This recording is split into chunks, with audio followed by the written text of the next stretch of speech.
Yo, yo, yo, what's going on, everyone? This is the Baseline Podcast. Jonathan Rears here with Neatson Aaron. We got Damari, DJ Burns in the studio with us today. Thanks for coming in. Appreciate you guys, man. It's an honor to be here. Like I said, I love it here. Israel once, but I love you guys' podcast. It's genuine love. I get to learn a different aspect of, people's life that not a lot of people care about. So, it's definitely big for me to come on a platform like this. So yes, sir. Appreciate you. We're excited to have you on, and we just started something new starting last week. Okay. We're starting our episodes with a new segment called Starting Five. All right, cool. So last week we did the Winter League Starting Five with Max Heidegger. This week we're going to ask you your NBA Starting Five. Okay, cool. So you can start with your point guard.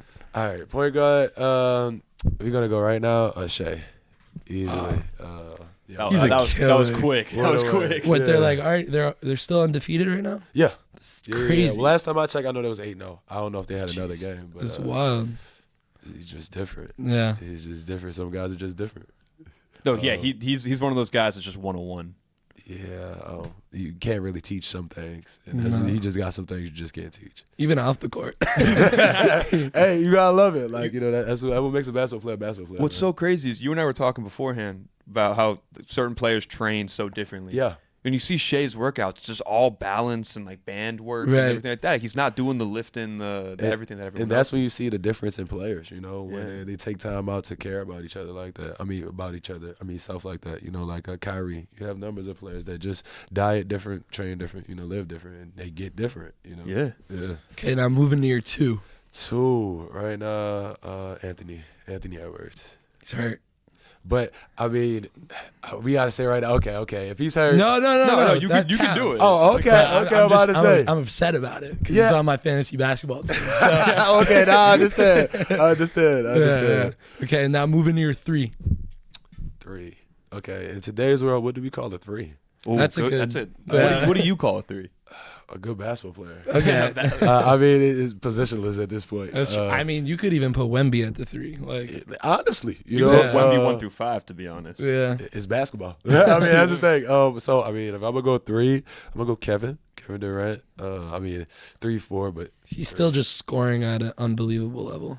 Yeah, he's still in his prime. And I don't think people realize that, it's not a prime is when you have a deceleration. Right. And, he's going up. If not, or staying consistent. And how would you just call greatness? He's a 7-foot guard. He was doing it before, and that's why I tell people my argument all the time. I love Wemby and I respect him 1,000%, but Kevin Durant. So this in 2000s, come on now. I was there before there. I just don't think basketball was ready for Kevin Durant. How they are for Wemby. They was kind of anticipated. Everybody was ready for a superstar to come from overseas, and luckily he was able to deliver. But Kevin Durant, that was Wemby before Wemby. Now we go to the four.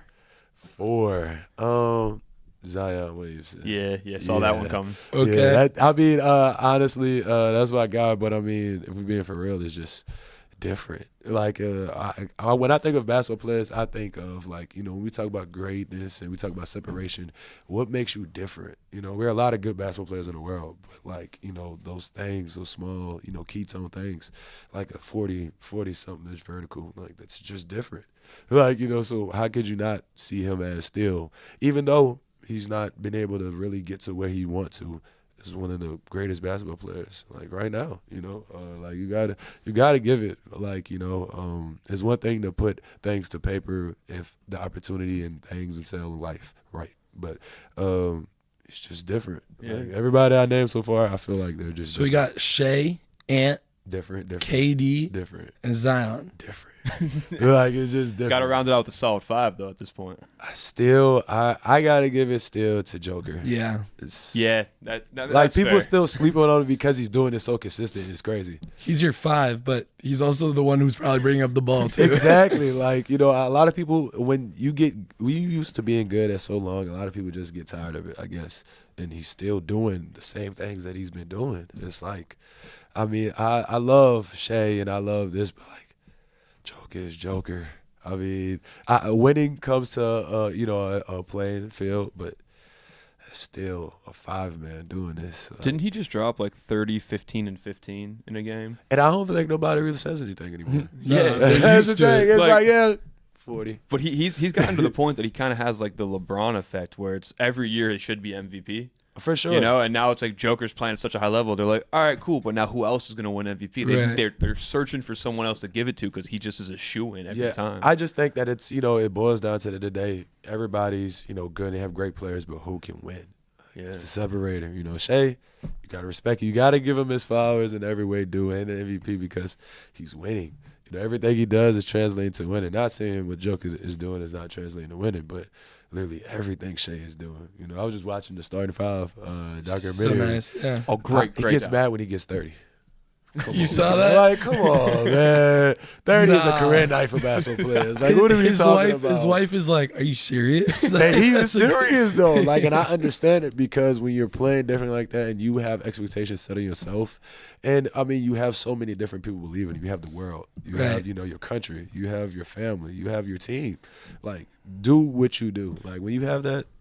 You could also say that, like, it might be because the cameras are on him, but you see in his everyday life and the way he treats his teammates and stuff. Yeah. He's like a stand-up good dude. Yeah. Like, This is before, solid, like a lot of people you could see and you could kind of weave out like fake. Right. You can see some things and be like, all right, I know you kind of playing that beforehand. But, I mean, a lot of people, and this is what I mean when I talk to, like, greats, and when I understand greatness from my expectations, is, like, consistency. You're not just like this time. You're like this all the time.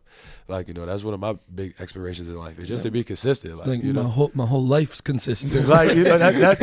But I mean, when you practice what you preach in a way, right? So, like, as a basketball player, you train when you're younger to get to this point. And a lot of people, when they get to that point, they lose, their understanding for real. But I mean, if you're able to, like, be disciplined as far as just consistency, not every aspect because we're humans, right? Mm-hmm. But if you're able to be, consistent, bro, you got a chance to be great. You said not in every aspect, like, yet you see with these players, it's consistency in almost everything that they do. Yeah. It's crazy. It bleeds into, it's like some of them, you saw, for instance, we talked a lot about Steph Curry in the basketball world and how his consistency was he had to leave on like 5 swishes of free throws or no matter what. Sure. And then you saw how his diet was exactly what he wanted to be. It was crazy. No matter if you're dropping 40, no matter if you're dropping 60. And, like, that's the type of things you got to have with yourself. Like, you know what I'm saying? If you're able to do those things, that's when I feel like you see the greatness different. You know what I'm saying? Like, there we go. So that's the starting 5. DJ Burns. Yeah, for sure. We said SGA, Ant,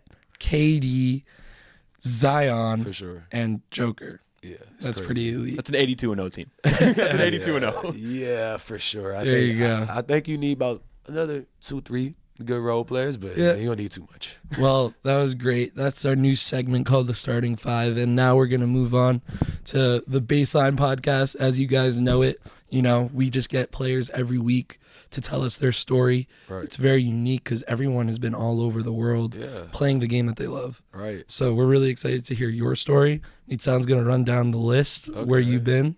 Yeah, I had a journey. A little bit of a journey, but we're gonna hit on some big ones here. First, we're actually gonna throw it back to your AAU days. Would you play for Louisiana Supreme? Wow. I didn't hear that one in a minute. Yeah, shout out to Louisiana Supreme, man. They're called Live On now. They're still in AYBL. But, I felt like I was able to, kind of be one of the stepping stones for those guys. So, shout out to them. Was that Adidas or AAU, sir? That was Adidas. So, that crazy story. We was able to get that team on the Adidas Gold Circuit. Wow. By accident. So, we don't have Louisiana. We were really underfunded, when it comes to basketball. Yeah. So when we had these type of things, it was 3 different teams, and it was all located at 3 different parts. You had Louisiana Elite, Under Armour. You had Alfred Payton in New Orleans, and then you had Louisiana Supreme. That was just like not even one of those teams. It was one of those teams trying to build. And I was playing for Alfred Payton, and I was like, you know what? I think I want to do something different. I want my own, And I was the first player to go to Louisiana Supreme, and then I was able to gather a guy good at the talent, 2 of my high school teammates, and then Adidas was like, you know what? I think we're going to put you all on the GOAT. Hell yeah. Yeah. I was able to play against so much great talent, man. Ashton Hagans, Killer at Kentucky, right? Oh, man, high school was crazy. Yeah, wow. Like, that's the thing. People be looking at all these NBA pros, and I was like, did you see these guys in high school? He's like, y'all don't know yet. yeah. But nah, that's a cool one. How'd you get that little deep cut in there? So then you built off of that impact there. You went to Southern in Baton Rouge, as we talked about. Right. Then you went to Jaguars. Murray State, Youngstown State. Then you went and played in, I might butcher this name. Okay. Sigal Pristina. Okay, Signal. Thank you. Yeah, Thank Signal. you. There you go. And now Pristina. you're playing in Israel. Maccabi Rishon. Maccabi Rishon. Man. Started in the second league and then pioneered the team to go into the first league this year. Yeah. And I do want to just jump right into it real quick. Okay. You were in Signal with Quay. That's my guy. And then y'all both came to the second league with Rishon. Yeah. And y'all both stayed. Yeah. So what happened there, kind of? Well, basically, what people don't understand is people think they see me and Quay and they think we're best friends. And this was from day one. I don't know why. He's from Texas. I'm from New Orleans. We had not really planned against each other, but we knew basketball players that knew each other. So when Quay actually came to Pristina, he only stayed there for 2 weeks. And I'm be real with like Quay. I was like, look, I think I'm about to leave. And, I just want to tell you, because you're my guy, like, I don't want you to be stuck. And he had just got there. And we're in a hotel room at this point. We're talking, and then he's like, hey, I think I should leave too, then, bro. I was like, cool. And, I wound up talking to Coach Drucker. And Drucker said, hey, Deej, what do you think about this point guard, Quay? And I was only able to practice with Quay for like a week. Like I said, this is that second week. And I said, Coach, if you bring him, I promise you we're going to win a championship. Wow. Like, if I'm able to have Quay growing on my team and I see what type of guy he is, what type of mindset he has, just a hunger, yeah, we're going to be able to do some damage. And y'all did damage also in Rishon, but also even in those 2 games that he played, he killed. Oh, yeah. And then you also killed in your short stint of 11 games there, averaging well above a double-double. But I even went to a game last year against Ranana, and I see Quay, and I'm like, dude, this is a Division I player. Like, he's got the build for it. He's got the handle, tight handle. Yeah. He's tough. He's amazing, bro. Honestly, he's one of the best people. What I've seen him do it. His quickness, his size, athleticism. He's one of those guys that's different. And that's what I know I wanted him as my teammate. Like one of the understandings, when I was making a decision was, all right, I'm going to a country where I only get one other American at the time. And I was like, if I'm going to pick somebody, I need a dog. Like, I need somebody like me even more. Like, DJ, get it together. Like, you feel what I'm saying? Like, I need somebody to lift me just like I need someone to lift somebody. And, man, Quay was receptive. He was communicational. He was understanding. Like, that was just my guy. We connected on so many different levels because I felt like we had similar backgrounds growing up.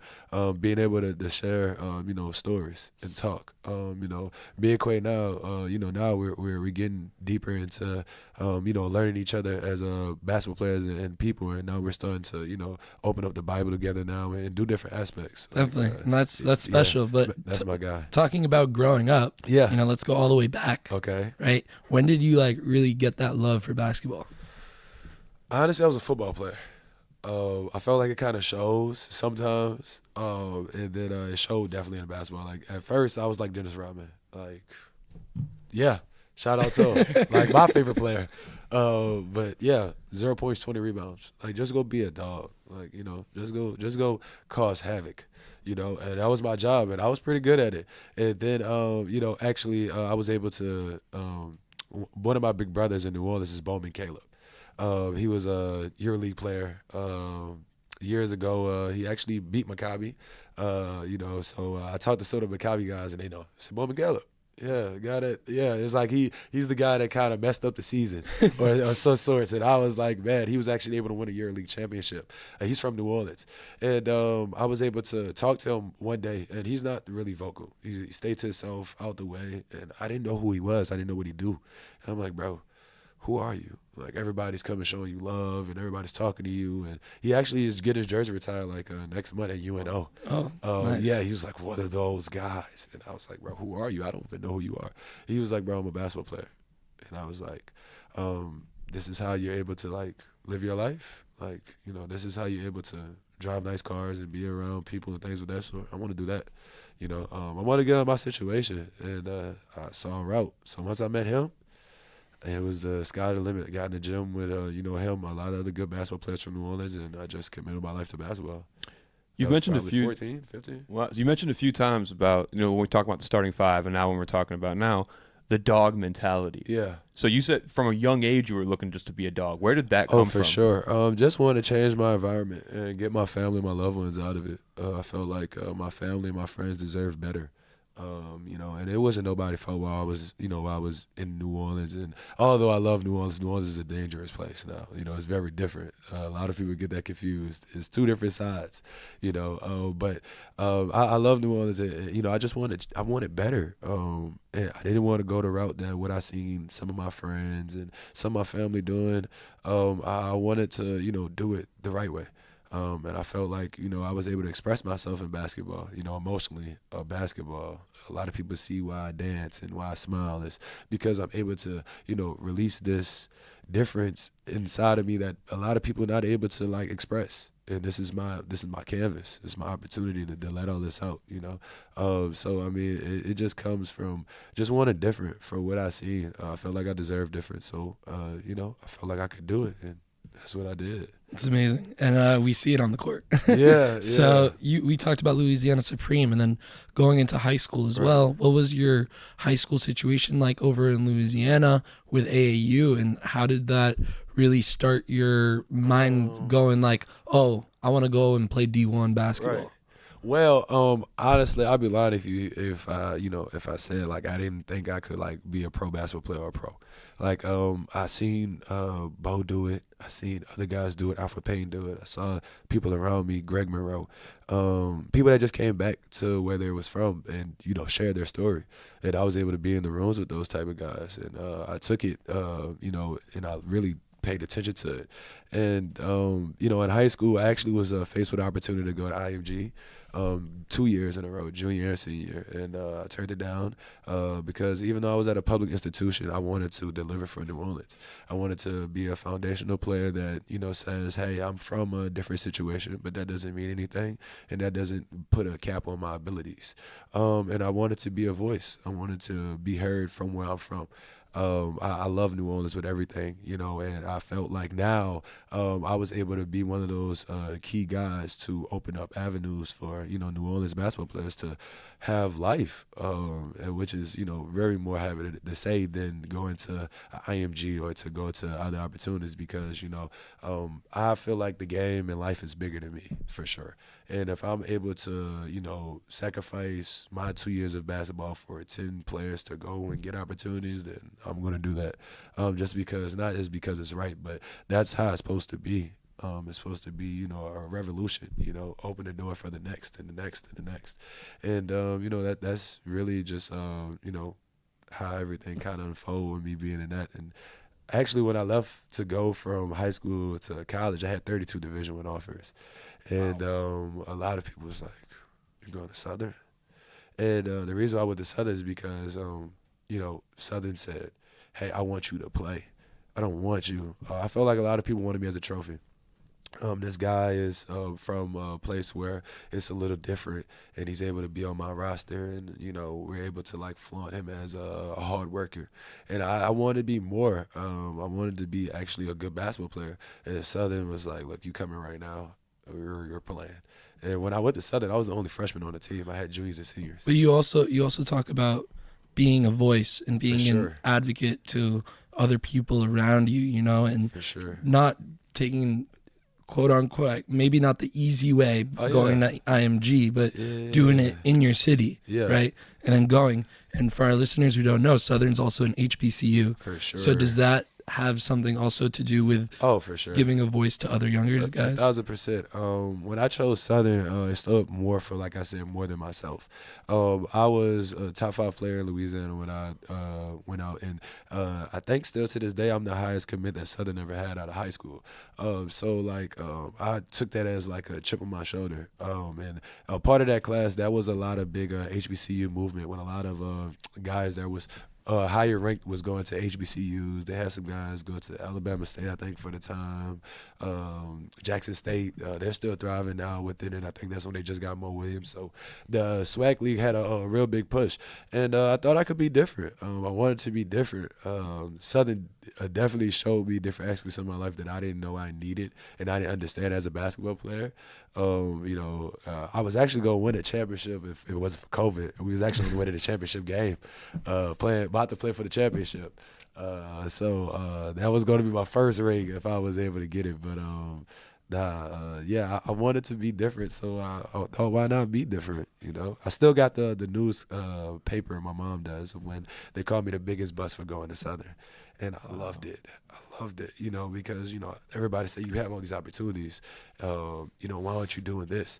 And I said basically because I'm me and I'm not you. Everybody got a different route, and I think if you run your course right, everybody will meet up at the end of the same way, which I felt like happened for me so far. So yeah, I definitely love every decision, especially Southern and those small mid majors that I chose to go to. It's kind of incredible, really, how we talk to so many different players, and a lot of them get led almost, some would say, astray, where they get led down different paths because they need to go to the big names, big brands, things like that. And you want to stay home and really be an example. And also your play on the court translated. You came out and you immediately averaged, 9 and 5 as a freshman, played in 32 games. So talk us through how your mindset going into wanting to be the role model translated onto the court. Well, it really just took understanding. A lot of people want to do things that's, not necessarily what they're best at, especially when it comes to basketball. In life for sure, but in basketball for sure, I think so. So, when I got to Southern, I looked and I said, okay, I have juniors, I have seniors. And I'm in a SWAC league, so it's a little different in the SWAC. I don't know if people know. You have some 28-year-olds, 27-year-olds. You have people that might have 4 kids, 3 kids. You never know what you get in the SWAC. So I'm like, okay, how can I get on the court? How can I play? And that's when, the rebound effect started. I was like, wait, I could do this, and I could do this good. I'm younger than y'all. I might can outrun y'all, I can outjump y'all. I think I'm going to do this. And everything else that come, I'm going to just, I'm going to take it in stride. But that's when, the coins effect. I started that, probably high school, definitely college. But, yeah, I was like, listen, y'all money is points. My money is rebounds. That's why I call them my coins. So, I wanted to be on the court so bad that I was willing to just do whatever, just try to find different ways, different strategies. That's what it really puts it. How did at a young age, as you just said, you talked about rebounding being your coins. Yeah. And that translates immediately into what you talked about with the dog mentality. For sure. That weight you must have been carrying, though, to carry the city on your shoulders, go to Southern, then also have this dog mentality all the time. Can you walk us through what that experience was like? Well, I didn't really see it as pressure. I took it as, a blessing. This is I get this. Everybody wants to be those type of guys and those type of people, especially in moments like that. And I was just so happy and so blessed to be in those opportunities. I never really looked at it as pressure. I knew I felt like I found my passion, what I was good at, and I started figuring out in high school how I can really be good at this. And once I figured it out, it was like, man, why didn't I figure this out earlier? Dang, if I can give an answer key to people to be like, look, this is how you do this, I really would. I was like, because once I figured it out, I was like, this is easy. I found what I wanted to do. I did it at an early age, and distractions was never really a problem for me. Partying, even though I'm in New Orleans and I have my fun and everything like that, but it was never really a decision. I want to create better. I want my family to be in this type of home. I want this and that. So, if I got to do this, and I've seen this, and people that's actually done it is telling me this is what you have to do, then that's all I need to hear.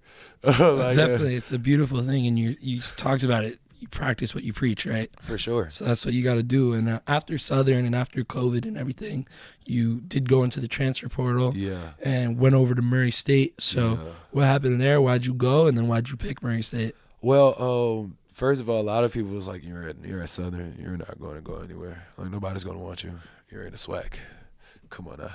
But I believed in myself. So I actually, not a lot of people understand. When I was at Southern during COVID, I had a heart condition. So I wound up basically my main heart muscle was at a very low heart rate.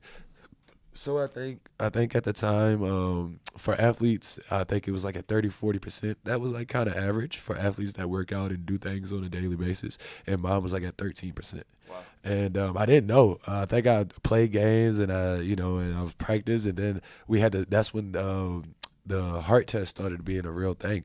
And I think I went. And I thought, I think it was just like a normal, like 2 hours before practice. I'm like, okay, I got to hurry up do this, then I got to hurry up do this. I wasn't even thinking that of it for real. Just like another thing you got to do in college as a basketball player. And I went, and I'm like, okay, I'm here for a minute. Nobody said anything. And then about an hour and a half, like 4 doctors come in the room, and like you have like a recorder person, and I'm like, yo, what's going on? And then like, yeah, we don't know if you could play basketball ever again. And we have to do some more tests on you. So right now we just need you to do nothing. Like, whoa. Well, like, it's like, whoa. I don't know what to do now. Like, I can't walk. I can't go run for real. I can't. And it was scary. It was definitely scary. It was life-changing. I didn't know if I had basketball anymore. I didn't know if, I had a lot of things around me that I felt like I did. I lost a lot of friends. I lost a lot of, I felt like family to me at the time. Everything kind of, shut out. It was like I was in a bubble by myself. It was COVID, so financially everybody's struggling in the world, right? I'm a kid. I'm still, when I went to college my first time, I was 17. So I think during COVID, I was like just making 19. You telling me I might not be able to play basketball anymore. I really don't know what to do at this point. I had to sit back. And actually, not a lot of people understand this story. So they told me like, we're going to take medicine, we're going to get you back right and everything like that. So I took the medicine probably like 2 months, and then I stopped taking the medicine. I'm like, I can't do this. Like, I don't feel nothing wrong with me. Like, I'm not about to do it. And I started working out, and they told me like, before that, like, don't do anything. And I'm like, listen, I love basketball, and as much as it's, it's kind of sad for me to say, if I'm going to go out, I'm going to go out playing basketball. And I know it's kind of crazy, it's extreme, but I mean, I can't just do nothing. It's already COVID. So I'm sitting in the room. I'm losing my mind. I don't know if I could play basketball ever again. I'm like, listen, I'm going to go hoop. I went on the outside court, outside rim.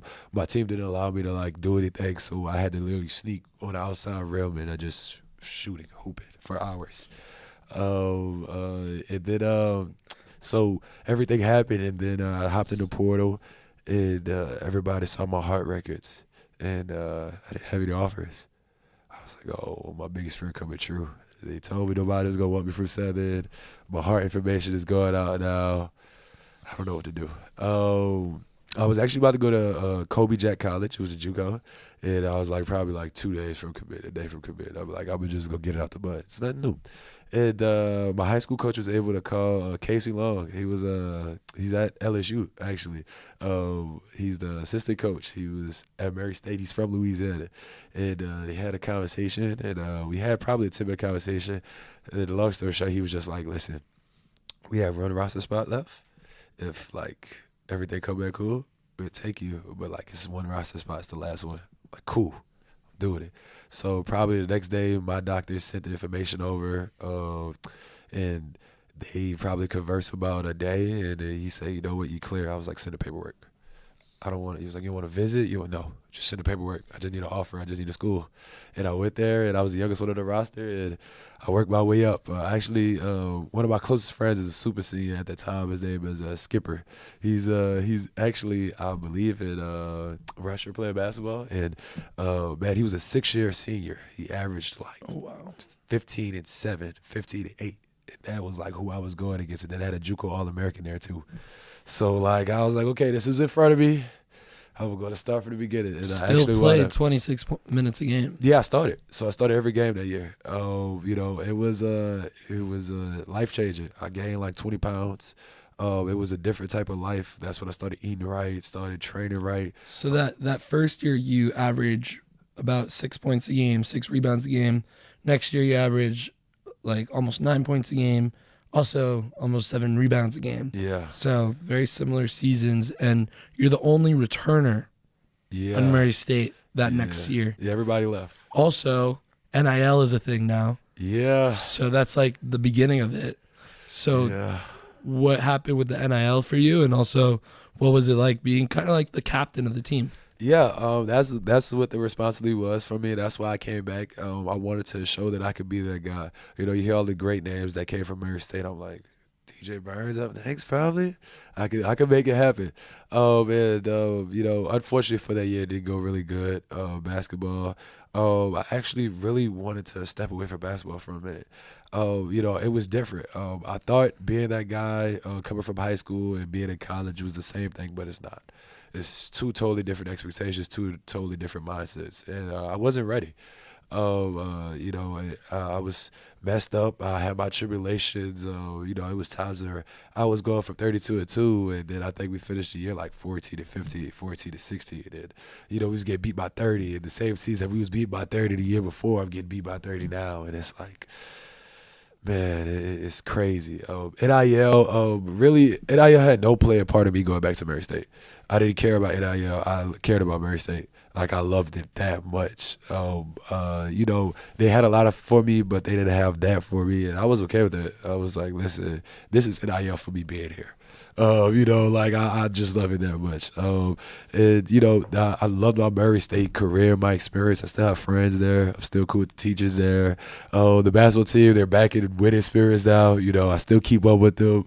I bleed Murray State still to this day. It was a lot of ups at first and then downs, but overall, Murray State is truly like a God gift, like, place that saved me as a basketball player, healed me as a person, and made me to a monster. Set me up to just be dominant, great. You said that you wanted to step away from basketball for a minute. Yeah. What went into the decision to in the end not step away? Really, my head coach, Steve Rowe.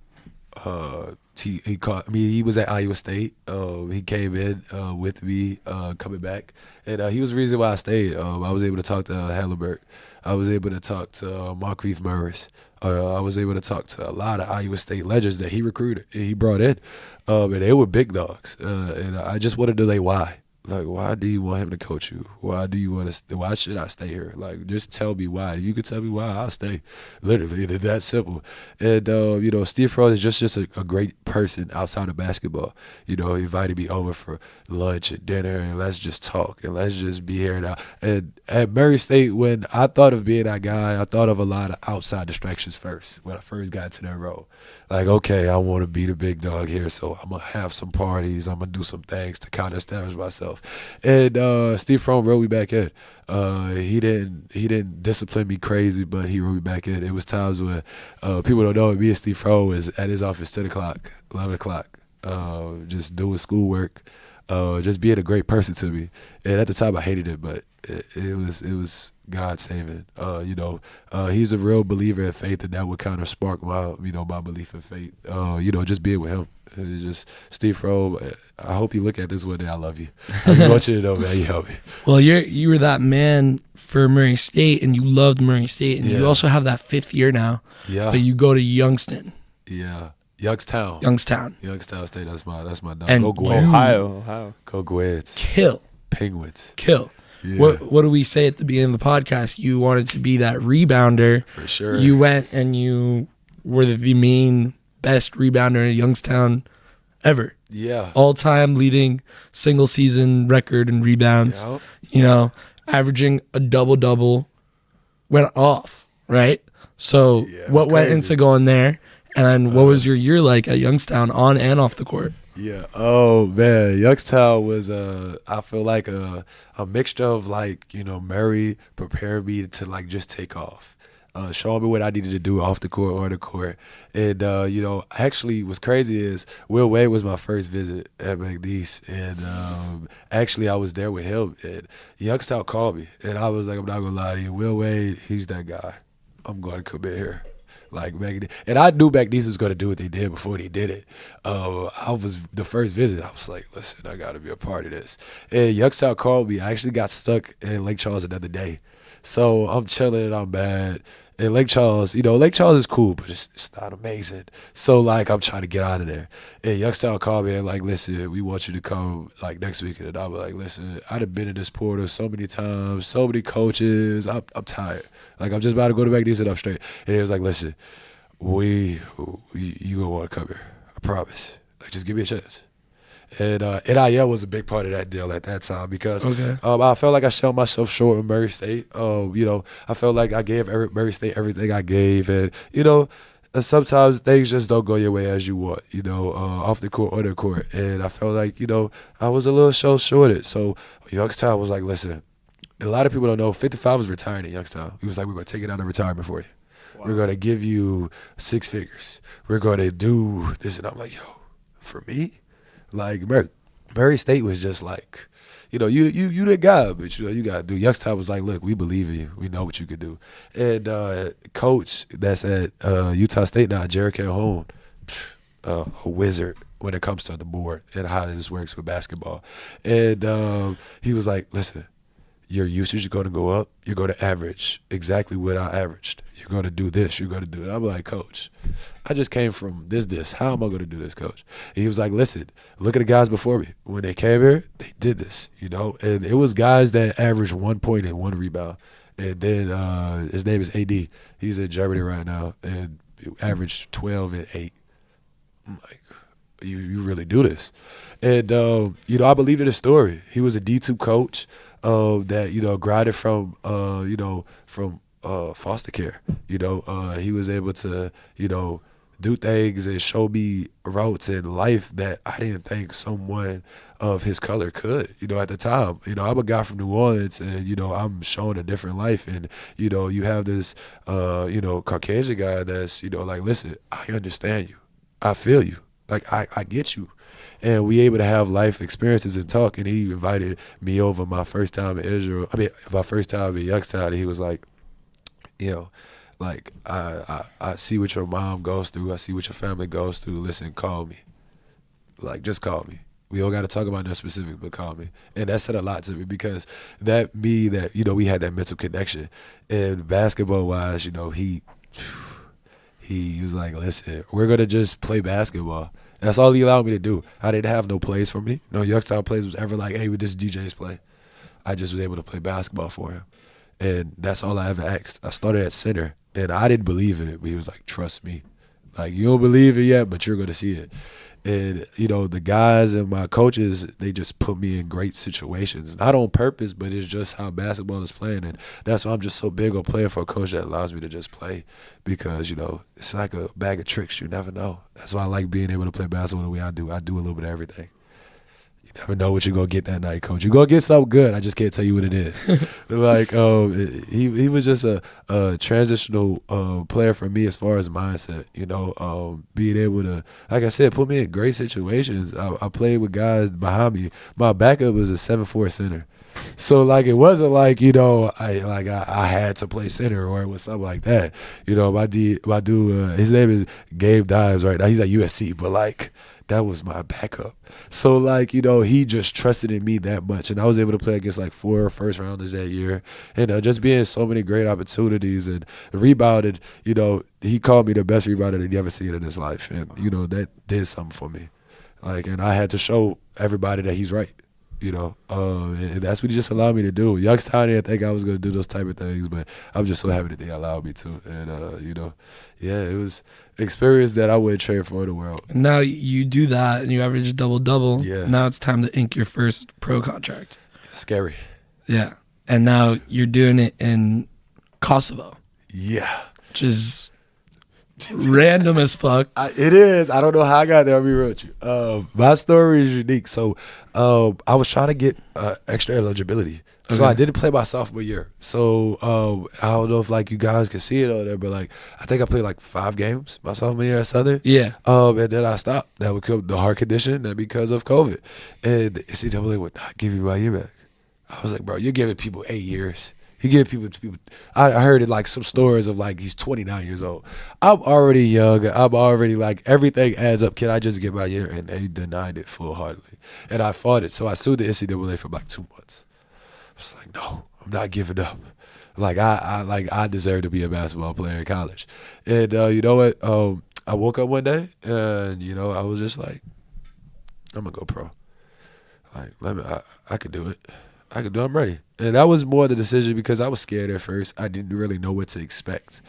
And the thing that, kind of was nerve-wracking for me because I decided to sue the NCAA. I didn't get a chance to do any, after all those good rubbers and all that, I didn't get a chance to do any invites, no NBA workouts, none of that because I was fighting for my eligibility. So, I didn't get able to do Portsmouth. So many different opportunities that I got invited to, and I know I could have had the chance to do it, but I was just trying to get that year back. So I had to basically find me an agent. I had no agent that was calling my phone at this time. And I was like, listen, I just need a chance. They just give me somewhere, and I would make it work. And my mom was like, you're not going overseas. Like, you worked your butt off to get to this point. You have the numbers. You have this. Like, listen, go to the G League, do these things. And I'm like, nah. I don't want to be short-sold anymore. I love working hard. You think going to the G League would have been a short sell for you? For sure. And for sure. Why? Me personally, because I feel like I deserve to be at the best level of basketball. And you think that's not the G League? Oh, no. Like, it's good basketball, but No, it's definitely not the best. To me, the best basketball in the world to me is EuroLeague. Yeah. NBA is the most athletic.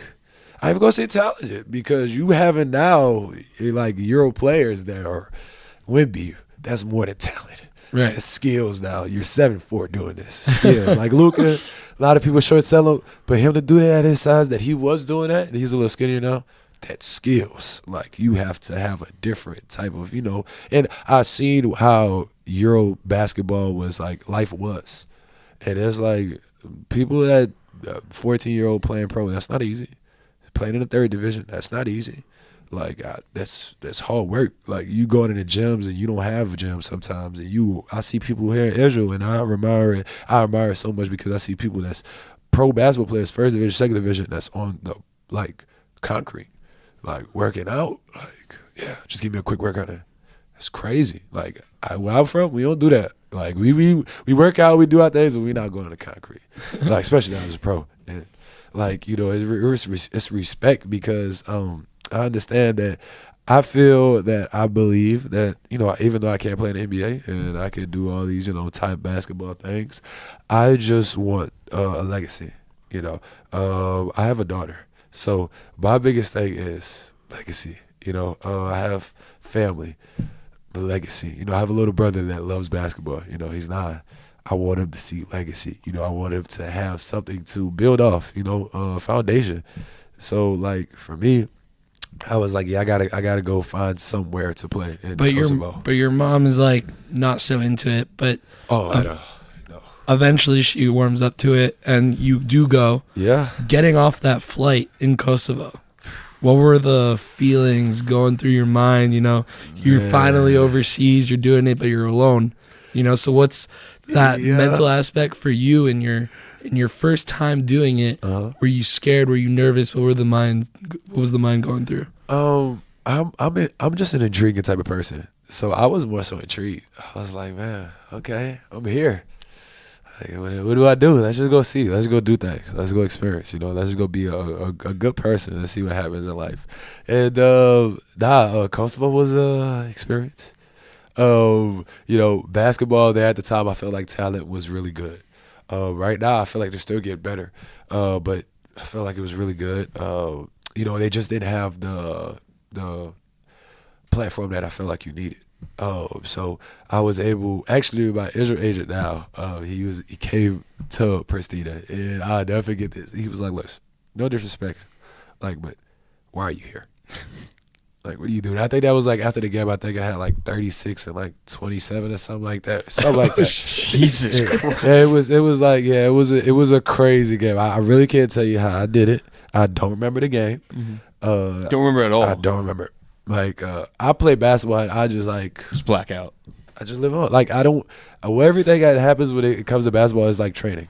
It's like if you're going to, like, war, you train for that. You don't just hop into it. So, like, as a basketball player, like, practices was hard. Game is like show and tell now. Like now we get to put this on the platform. But practice is like where you down on the floor and you dive in and all the stuff that like, like hurts. Basketball and at the game, this is like this is just like show and tell now. Like, So he came there and I think it was like after the 36 and like 27. I don't remember the stats. It was something crazy. And he was like, "Why are you here?" I was like, "Can I be honest with you? I don't know. Like I'm just doing what I think is right." Or how and I at that time I didn't have an overseas agent and I didn't understand what it meant to have an overseas agent. I just had an NBA agent that got me an overseas job. Did you have anybody in your ear at all No. to push you to go overseas? So No. you had no idea what to expect. This is the thing. New Orleans, even though they have a lot of good talent from there, not a lot of people touch a lot of higher places, right? So even though Bo was like did everything he did, Bo was like, "Listen, you a little different than me. Like, you feel what I'm saying? Like, your route was a little different than me. Like, especially now, people look at me being a second-year player and playing in the first division Israel after coming off a championship. It's like, listen, first of all, I don't even get to win a championship, let alone my first year of pro. And now you're playing in Israel, which is like top league, one of the top leagues. So, like, at that time, I was like, I don't know who to talk to. Right. I wasn't too social when I was growing up. Like all the little like fame I got from being a New Orleans player that was doing all this was just like people knowing me from being a basketball player. I wasn't really social. Like when you see DJ on the basketball court and DJ off the purse, it's two totally different people. Like But he asks you, "Why are you here?" And you're like, "I don't know. I don't know. I think this is what I'm supposed to do." Yeah, like this is what I was told. And like then that's how it goes. He tells you something, and then He's like, "Listen, I get your job next week. Okay. I get your job." And he does it. Easily. He does it, and then now you get bought out. Yeah. So there was the thing. I didn't have any experience. I didn't know, and I guess nobody knew I was going to be good at basketball, supposedly. So I didn't have a buyout on my contract. So it was a fight. Like, no, we just had 37 and 20. We're not letting him go. Like, what are you talking about? And it was back and forth. So actually, I had to take a little risk on myself, and I actually gave up some of my contract money. I was like, listen, y'all keep the check that y'all owe me. But keep about to have a daughter now, and my daughter is a year, like probably a year and a half, closer to now. So this is money time. Like, keep the check, and Maccabi, give them half of my first check. Half my first month check. Whenever I do get it, because it still got to be there for a month, right? You still got to sit there. So it's like probably 2 months without a check. And I just knew it like, it's going to be some risk. But with high risk could come high reward. Right. And I believed in it. I believed in myself. I was like, listen, I dug myself a little bit of a hole, just not knowing. I'm not going to say dug myself a hole. It's okay to learn. I'm just glad that my learning didn't come with like detrimental, like, experience. Right. So I was okay with, taking my early, like, war wounds, looking them in and being able to, look at it 4 or 5 years ago and be like, yeah, I'm happy I did that. And to tell somebody, hey, don't do this. But you were so adamant about doing it, giving up a lot of money for it. Yeah. What went into it? It's not even the first league, it's the second league. Yeah. But it's in Israel. Did you know kind of like that Israel's a better league to play in? Oh, for sure. I started understanding. Like, I started paying attention once I got over here, because that's like all I watched. Like, once I got over here, I don't watch the NBA if it's not like the Pelicans, I'll be real with you. If they like my guy Z or like the Pelicans, I'm not watching the NBA.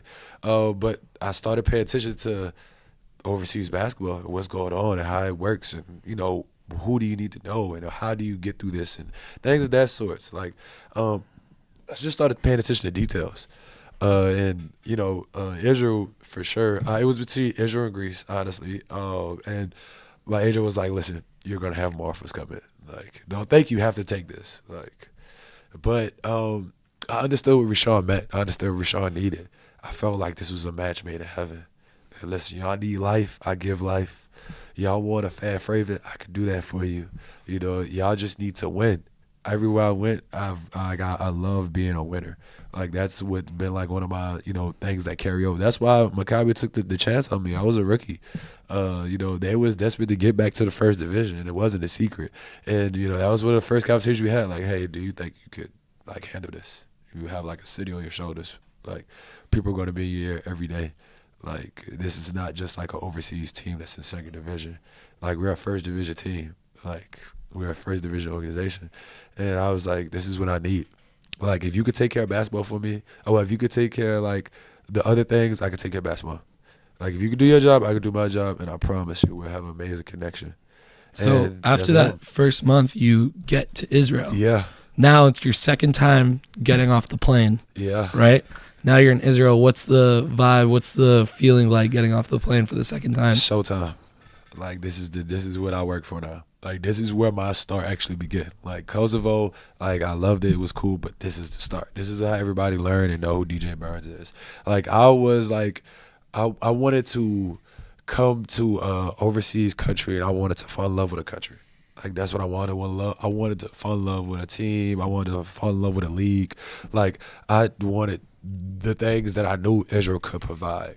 And that was more the reason why I decided to come here. But, at the time, the owner of my team, Perry, was the owner for 50 years, so he didn't see everything. He brought, Rishon up from, the bottoms divisions, to the first division. And he was with them when they were at their highest peak. And, he's seen it all. And he was able to just give you little notes and a little understanding. And people don't know, but Perry still texts me to this day, like, hey, you need to do this better. Like last night, people like, you had a pretty good game. Perry was like, yeah, you could have been better, but pretty good game. Like, and I love that. Having like a uncle type of mindset, like not just like a boss type mindset, like hey, I play for him, like nah, like this is how we're gonna go through this is how we're gonna get through this. And he made the transition so easy. Like Rishon, like credit to them as an organization still, because they do things at a different level to whereas for Americans you are comfortable.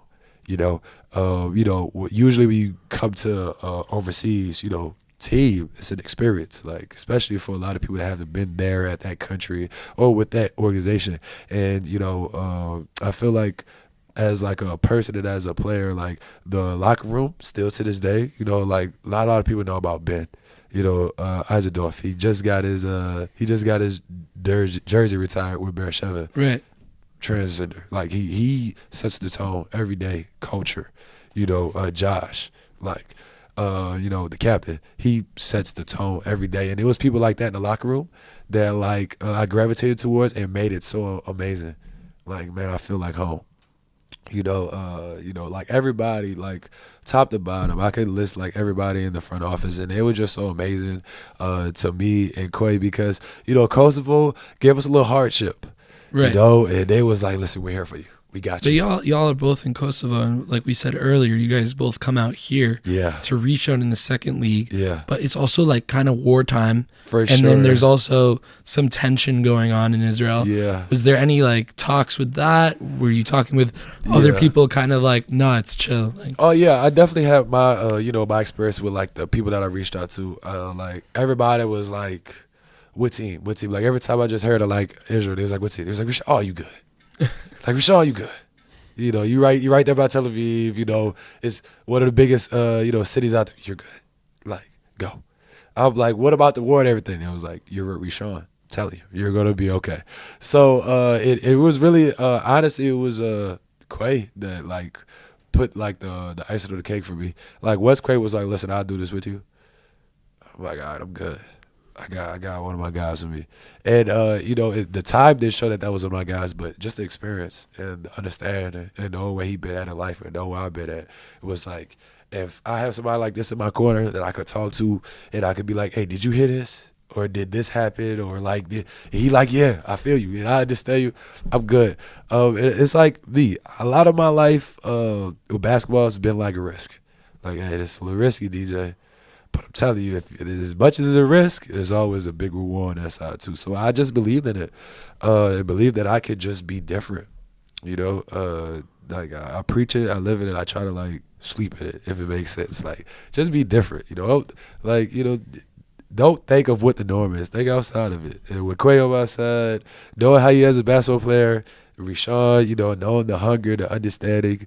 Like I think the first game we got here was a Rabbi Hashimon, and like they was number 2 in the league. And like I think they had an Irie Lee, and like Irie Lee is an animal, right?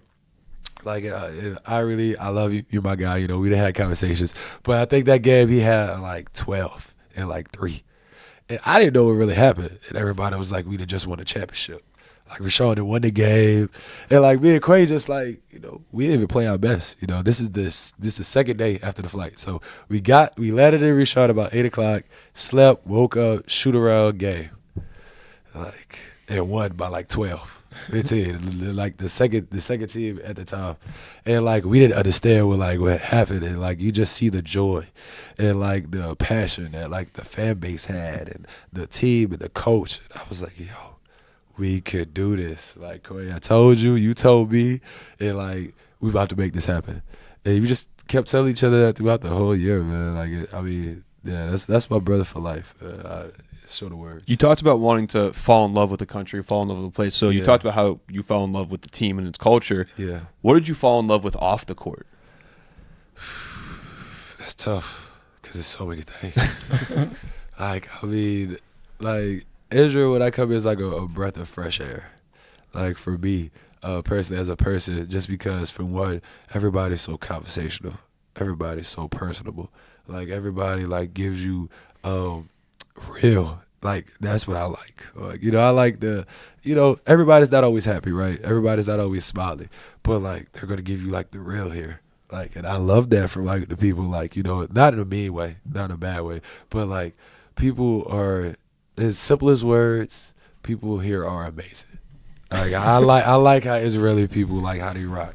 They're real. You know, on the road rage, you're going to see some road rage, like, they're real. You know, when they're happy, you're going to see people at their pure joy moments. Like, off the court, I felt like the scenery, like playing in Rishon, living in Rishon, like the trees, right there by the beach. Like then after we go off the court, you know, you think about like the food. I'm like, man, this is like America, and it tastes better. Like I'll be like, man, it's healthier for you too. It tastes better. It is healthier for you. Where's got better food though, New Orleans or here?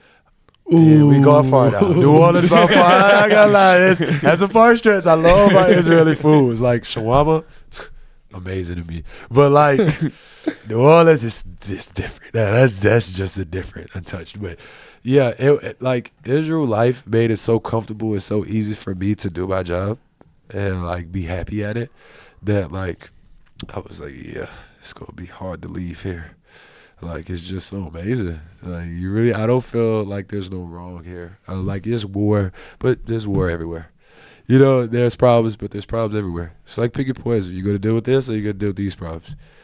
I like dealing with these problems. It's okay for me. Like, it's cool. No, it's true. Every city that you go to in the world has their it has something negative part. But you also said about being the guy of the team, you know, and being the captain. That's something that you really take pride in. Yeah. And being that energizer. Yeah. But also, we've even gotten messages from fans like, get DJ Burns on For the show. real? Yeah, get DJ. Man, you know, we love him because like Rishon loves you. Like you're like the staple of Rishon. So how has it been with like the people of Rishon? Have you gone to any Shabbat dinners, stuff like this? For sure. I go to Shabbat every Friday. Like, you know, it's 1,000%. Like, after this, we're going to take me a nap. We'll wake up. I'm going to Shabbat. Like, you know, that, like, it became, like, my everyday thing. Like, my every week thing. Like, I love the Israeli culture, right? It embraced me. I remember, like, my first game here, like, go back to, like, the first day. They have this, like, one crazy fan I love, Shay, right? Foxy. That's my guy. He showed up, and we got here at 8 o'clock. He was at Quay's crib, because I stayed at Quay's crib for that night, first night here. I stayed at his crib. He showed up at 10 o'clock at night with a band, or like with music, and this is like our first day in Israel, and this is where like we get introduced in that night, and I was like, oh yeah, this is what I needed. I needed the fan base like this. I needed this type of love, this type of like, you know, push. Like the fans here, they're amazing, and they would give me the drive. Like I know they want to win so bad, and I know I can do this as a person. I can have a hand in this. Why wouldn't I want to give these people this? Like Foxy has a tattoo of Rishon championship on him. Like if you're willing to do that, I know you really crazy about Rishon. Like he's missed one game, and it was last year. Besides that, he has not missed an entire game his entire life. That is crazy. Like this is crazy, you know, knowing that they didn't been in second division, right? They started in lower divisions than that before they got to the first division, and you was here for all these games. Like I love you. I love you for just your passion to basketball. Like yeah, Rishon, and we have this connection, but I love your passion for the game of basketball. Like you make me as a basketball player want to give it my all, and that's what they allowed me to do. They accepted me. You know, I'm a different type of guy. Now I can't play for every type of fan base. I can't play for every type of coach. You talk about him getting the tattoo of Rishon. Yeah. I see you got a lot of ink on you. Yeah. But you also got this little Hebrew tat. Oh, Malak. Is that new? So actually, this was last year. I got this probably a month after being in Israel, and the fans gave it to me. Like it is crazy because it's on my Instagram. I think I did a little short interview after one of my games, and everybody's in the back.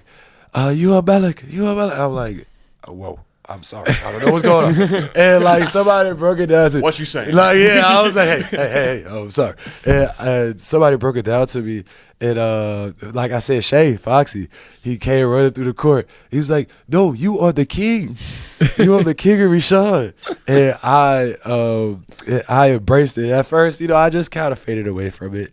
And then they fed it to it. And I think one day me and Shay and some of the guys went out to eat, and we was just joking. And I was like, you know what? If this happens, I think it was like 2 monumental things happen. I'll get a tattoo. Like I love it that much here. And I think it happened. And like I think it was Josh, the captain. Like Josh, he was like, yeah, I think it's tattoo time, dude. I was like, word, for real? Oh, but nah, it was the nickname that the fans gave me, and I just embraced it. They called me the king, and for a country and a city like Rishon that has so much tradition, so much rich history, they embraced a 23-year-old rookie. Mm-hmm. You know, that's from New Orleans, Louisiana. I'll forever love Rishon. You know, they'll always hold a special, you know, place in my heart because not too many people in situations believed in me, but they did. You know, Perry did. And this is not just any type of team. Like, this is one of those teams that you hear about when you think of Israel in history. And, you know, they allowed me to, like, be myself. They didn't try to put me in a box or do this or do that. Like, what if Druka's first thing he's told me was, like, I love the way your passion is. That's why I want you. Man, you have the same type of passion. And, like, not everybody understands Druka. And it's okay because me and him were two people that not really understandable about you. But when you get it, and you love it. And that's why we've been connected. For sure. And we love that you love Rishon, and we love that you love Israel. But going to wrap up, like, you're a young professional, you know, 2 years out, only 2 teams, had your 5-year college route. Yeah. What's some advice you would give a guy coming out of college in the States who doesn't really know about overseas basketball? Yeah. For one, trust yourself, you know, trust your talent, you know, be realistic. You know, look in the mirror and tell yourself, like, what do I have to do to get where I want to, you know, go? Everybody want to be different, but what are you willing to do to be different? You know, to give yourself a different life, to give, you know, who you love and what you want a different opportunity. You know, so many people try to control things that they can't control. And I'm a firm believer in controlling what I control. You know, like sometimes, you know, you're going to have those days where, like, things just happening. And it's life. It's okay. And, you know, as a basketball player, it's sometimes on a magnifying glass, you know. But as long as you're controlling on a daily basis everything you control, you know, life is going to give you what you put in. And, you know, that's just what I try to believe in, you know. Like, college kids, like, it's okay to be different and not to do what everybody does. And I feel like I want to be a firm believer in that all the way every day. And I want people to see that when they see me as a person. Like, he's different and he loves it. And I love it. Like, you know, like it's okay to be yourself. Like be yourself and be true to yourself. And if you do that, I feel like you're gonna be and have a chance to be a great basketball player. Definitely. The saying is comparison's the thief of joy, right?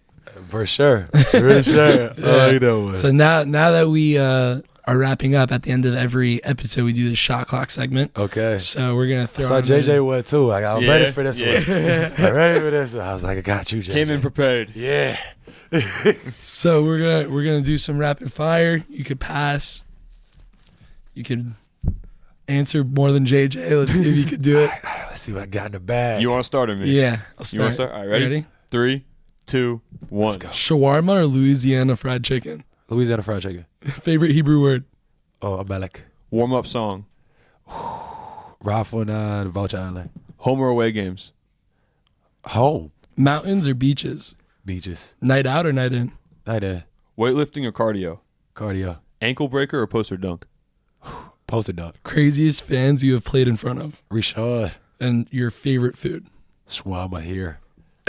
Incredible. That's a little counterintuitive. You said Louisiana fried chicken over shawarma.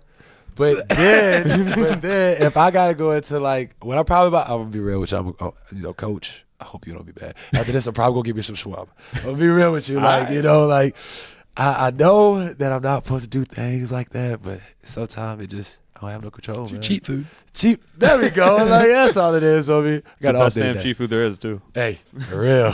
So we appreciate you for coming on. You know, I hope that your Louisiana family is going to all tune in and your friends and everyone around town, you know. I'm sure the Rishon fans are going to love it. Yeah, I know they can't wait for this. Yes, sir. So we appreciate you for coming in, man. Thank you so much. Appreciate y'all for having me, and I really hope y'all get more basketball players to really get a chance to express their story. So many people got so many good stories, and I will be listening myself. So appreciate you guys. Yes, sir. That's the baseline, baby. Here we go.